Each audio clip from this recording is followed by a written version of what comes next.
ayat ke-9 dengan perikop riwayatmu. Inilah riwayatmu. Nuh adalah seorang yang benar dan tidak bercela di antara orang-orang sezamannya. Dan Nuh itu hidup bergaul dengan Allah. Nuh memperanakan 3 orang laki-laki, Sem, Ham, dan Yafet. Adapun bumi itu telah rusak di hadapan Allah dan penuh dengan kekerasan. Allah menilik bumi itu dan sesungguhnya rusak benar, sebab semua manusia menjalankan hidup yang rusak di bumi. Jadi Nuh masih bergaul dengan Allah.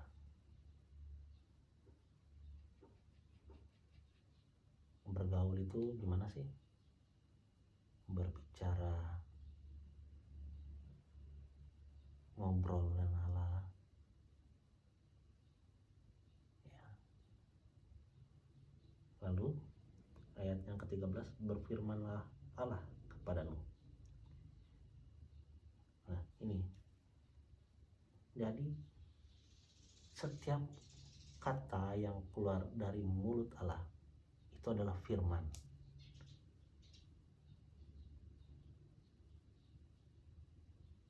Setiap perkataan yang keluar dari mulut Allah itu disebut firman. Oke. Makanya kita harus menjaga mulut kita. Allah mengucapkan dari mulutnya itu adalah firman. Jangan kita mengucapkan sesuatu yang buruk dari mulut kita. Karena apa? Allah sendiri mengucapkan setiap kata yang keluar dari mulutnya adalah firman. Janganlah menggunakan mulutmu dengan sembarangan. Jaga kata-katamu. Oke, karena mulut lidah ini berkuasa. Mulut lidah ini tidak bertulang. Hati-hati menggunakan kata-kata yang akan kau ucapkan kepada orang lain, apalagi pada Tuhan. Hati-hati dengan apa yang kau ucapkan. Oke. Allah berfirman, aku telah memutuskan untuk mengakhiri hidup segala makhluk, sebab bumi telah penuh dengan kekerasan oleh mereka. Jadi aku akan memusnahkan mereka bersama-sama dengan bumi. Buatlah bagimu sebuah bahtera dari kayu gofir. Bahtera itu harus kau buat berpetak-petak dan harus kau tutup dengan pakal dari luar dan dari dalam. Beginilah engkau harus membuat bahtera itu, 300 hasta panjangnya, 50 hasta lebarnya, dan 30 hasta tingginya. Buatlah atap pada bahtera itu dan selesaikanlah bahtera itu sampai sehasta dari atas. Dan pasanglah pintunya pada lambungnya. Buatlah bahtera itu bertingkat bawah, tengah, dan atas. Sebab sesungguhnya aku akan datangkan air bah meliputi bumi untuk memusnahkan segala yang hidup dan dan bernyawa di kolong langit. Segala yang ada di bumi akan mati binasa. Tapi dengan engkau aku akan mengadakan perjanjianku, dan engkau akan masuk ke dalam bahtera itu, engkau bersama-sama dengan anak-anakmu dan istrimu, dan istri anak-anakmu, dan dari segala yang hidup, dari segala makhluk, dari semuanya harus engkau bawa satu pasang ke dalam bahtera itu, supaya terpelihara hidupnya bersama-sama dengan kau. Jantan dan betina harus kau bawa, dari segala jenis burung, dari segala jenis hewan, dari segala jenis binatang melata di muka bumi. Dari semuanya itu harus datang satu pasang kepadamu, supaya terpelihara hidupnya, dan kau bawalah bagimu segala apa yang dapat dimakan. Kumpulkanlah itu padamu untuk menjadi makanan bagimu dan bagi mereka. Lalu Nuh melakukan semua itu tepat seperti yang diperintahkan Allah kepadanya. Demikianlah dilakukannya. Oke. Jadi sahasta itu dari sini sampai sini ya, sahasta. Tapi kalau kita lihat sahasta dengan ukuran seperti ini, dengan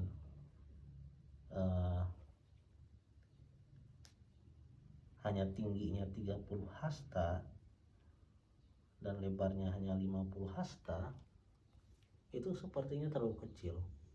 Cuman kalau diingat-ingat, Nuh itu termasuk keturunan dari Adam. Artinya pasti badannya tinggi ya. Kategorinya raksasa malah. Jadi mungkin panjangnya ini 1 meter. 1 meter atau malahan lebih. Jadi bisa dibilang tingginya bisa sampai 30 meter lebih dan lebarnya 50 meter dan panjangnya 300 meter.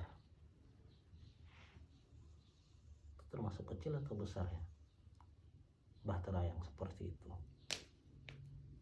Berapa sih panjang lebar kapal terbesar yang ada sampai sekarang yang dibuat oleh manusia selain Nuh? Dan kita lanjutkan bahwa di sini disebutkan hanya Nuh dan anak-anaknya dan istri anak-anaknya. Oke. Kalau dilihat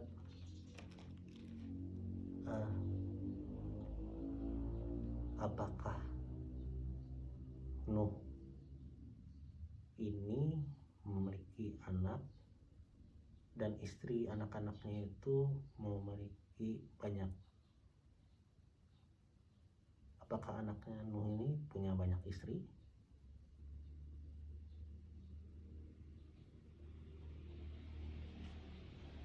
Jika iya, maka dari situlah banyaknya kita sekarang di muka bumi. Karena otomatis setiap manusia yang ada di muka bumi ini adalah keturunan Nuh, keturunan dari anak-anak dari Nuh. Karena apa? Karena seluruh manusia yang di muka bumi ini selain dari keturunan Nuh itu dilenyapkan. Dan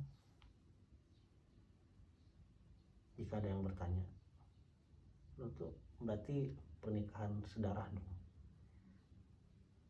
Dulu tidak dikenal pernikahan sedarah, dan mulai hanya saja yang tidak boleh itu orang tua menikah dengan anaknya. Nah, itu yang tidak boleh.